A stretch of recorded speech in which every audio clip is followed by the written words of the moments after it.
अज्ञानतिमिरान्धस्य ज्ञानाञ्जनशलाकया चक्षुरुन्मीलितं येन तस्मै श्रीगुरवे नमः।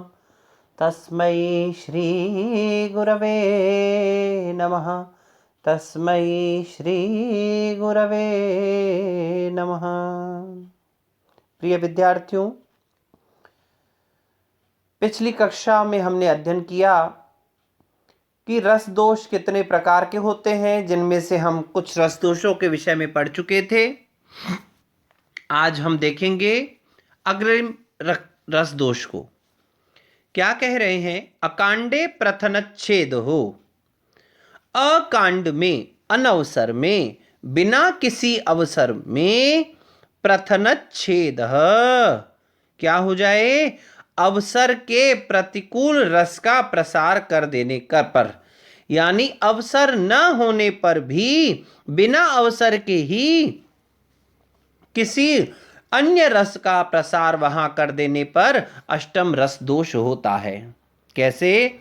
मान लीजिए एक प्रकरण चल रहा हो श्रृंगार का, और श्रृंगार का प्रकरण चलते चलते अचानक से वहां कोई करुण रस उत्पन्न कर दिया जाए।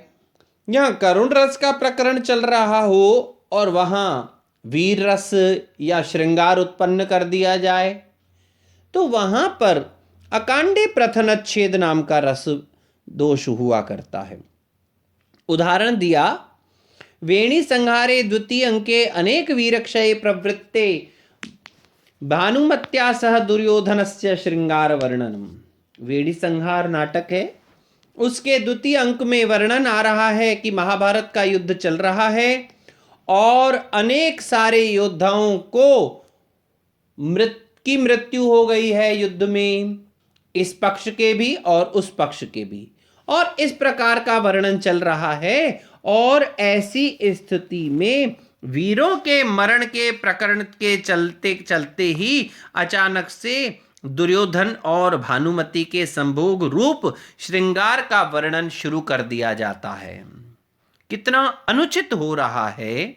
लग रहा है कि कहां पर तो वीरों के मरण का प्रकरण, एक करुण रस का वातावरण उत्पन्न है, और अचानक से वहां भानुमति और दुर्योधन के संयोग का वर्णन कर दिया। तो यहां पर अखांडे प्रथनच्छेदो नाम का रस दोष है।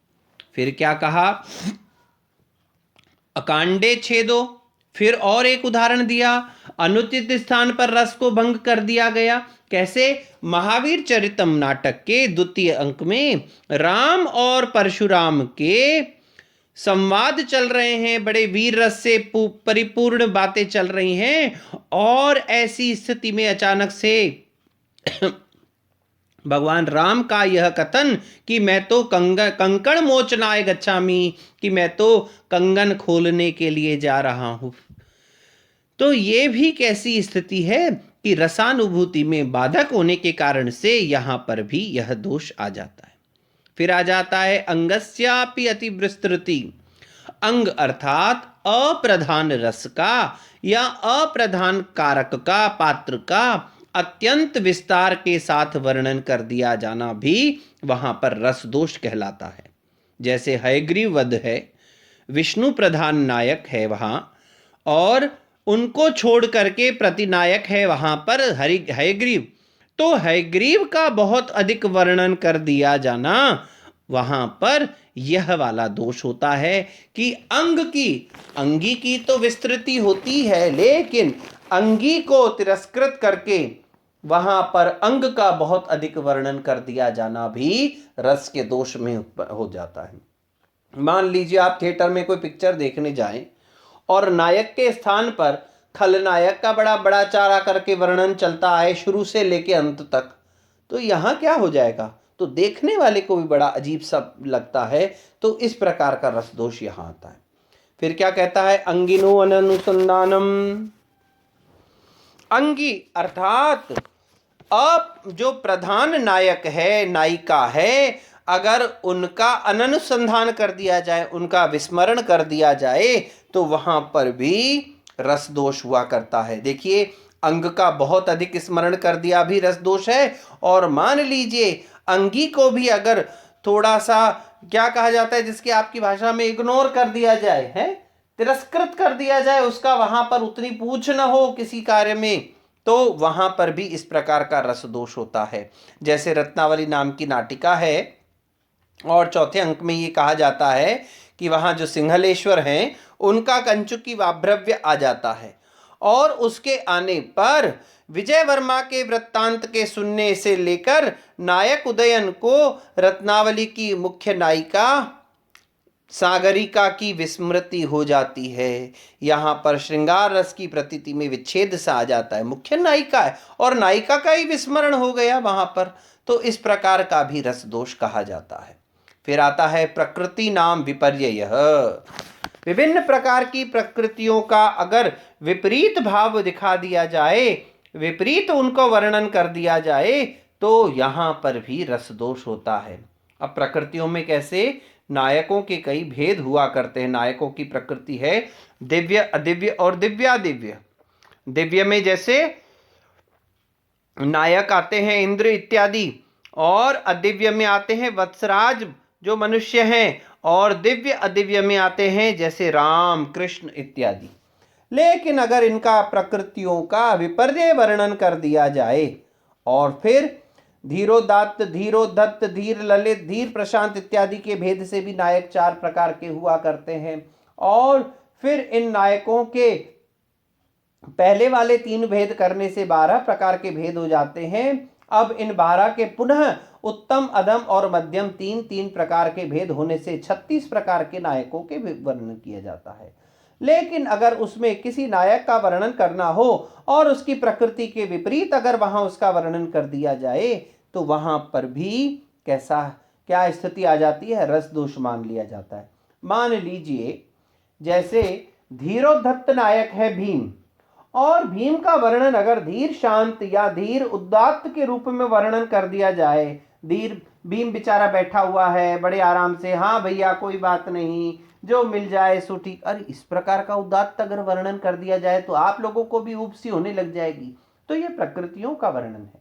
इसी प्रकार से राम जो है वो धीरोदात्त रूप में उनका वर्णन किया जाता है, और राम को अगर धीर उदात्त, धीर प्रशांत के स्थान पर धीर ललित या धीरोद्धत दिखा दिया जाए तो ये भी वहां पर दोष की स्थिति आ जाती है।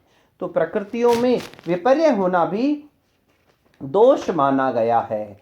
फिर आ जाइए, फिर क्या आता है, अनंगस्य अभिधानम च। अनंग अर्थात प्रकृति के रस के अनुपकारक का वर्णन करना। कपूर मंजरी में नायिका के किए हुए और स्वयं अपने किए हुए वसंत वर्णन की उपेक्षा करके बंदियों द्वारा किए गए वसंत वर्णन की राजा के द्वारा प्रशंसा की जाना, ये इस प्रकार का रस दोष माना गया है।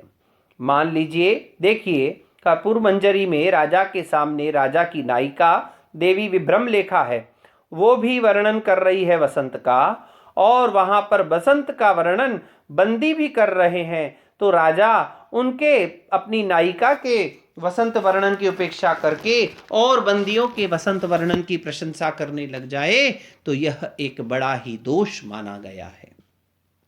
फिर क्या कहा, रसे दोषा स्युरीदृशा, ये इस प्रकार के रस के दोष माने गए हैं। ईदृशा अर्थात ईदृशा पद से नायिका के पाद प्रहार से नायक के कोप इत्यादि का वर्णन भी इसी में ही समाहृत हो जाता है।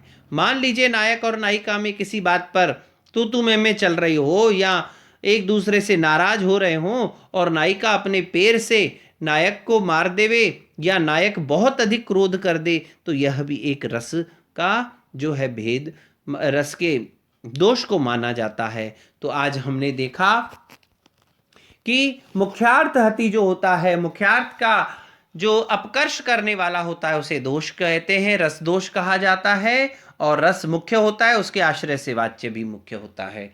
किस प्रकार के रस दोष हैं, व्यभिचारी भावों की स्वशब्द वाच्यता, रस की स्वशब्द वाच्यता, स्थायी भावों की स्वशब्द वाच्यता, और किसी भी प्रकार के विभाव और अनुभावों की कष्टपूर्वक अभिव्यक्ति होना रस दोष है। फिर है प्रतिकूल विभाव आदि का ग्रहण करना, किसी भी रस की पुनः पुनः प्रदीप्ति होना, फिर अकांड अनवसर में ही उस रस का जो है भंग कर दिया जाना, फिर अंगस्य अपि विस्तृति यानी अंग अर्थात अप्रधान नायक यानी पात्र या रस का बहुत अधिक विस्तार के साथ वर्णन कर दिया जाना। फिर आता है अंगिनो अनुसंधानम, जो अंगी है, जो मुख्य प्रधान नायक या नायिका है, उनका विस्मरण कर दिया जाना या प्रकृतियों का विपरीत वर्णन कर दिया जाना। और फिर अंत में कहते हैं अनंग अर्थात रस के अनुपकारक का वर्णन कर दिया जाना। इस प्रकार के रस दोष माने गए हैं। फिर आगे एक रस दोष का अपवाद भी माना गया है, न दोषः स्वपदेन उक्तौ अपि संचारिणः क्वचित।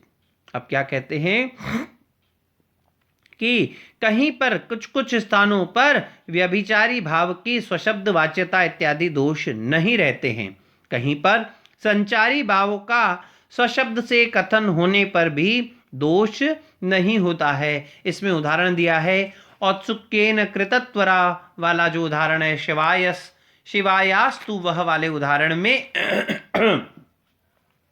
यहाँ औत्सुक्य शब्द के समान उसका अनुभाव जो है उस प्रकार की प्रतीति नहीं करा रहा है, और यहाँ पर औत्सुक्य तथा ह्री रूप व्यभिचारी भावों का स्वशब्द से कथन आवश्यक हो गया है। इसीलिए कुछ कुछ स्थानों पर कहीं कहीं पर अगर व्यभिचारी भावों का स्वशब्दतः कथन कर भी दिया जाए तो वहाँ पर रसदोष नहीं होता है। यद्यपि पूर्व में हमने पढ़ा हुआ है कि विभाव और अनुभाव और विभाव रस और व्यभिचारी भावों की स्वशब्द वाच्यता दोष है, लेकिन किसी किसी विशेष परिस्थिति में अगर व्यभिचारी भावों की स्वशब्द वाच्यता है तो उसे भी रस दोष नहीं माना जाएगा।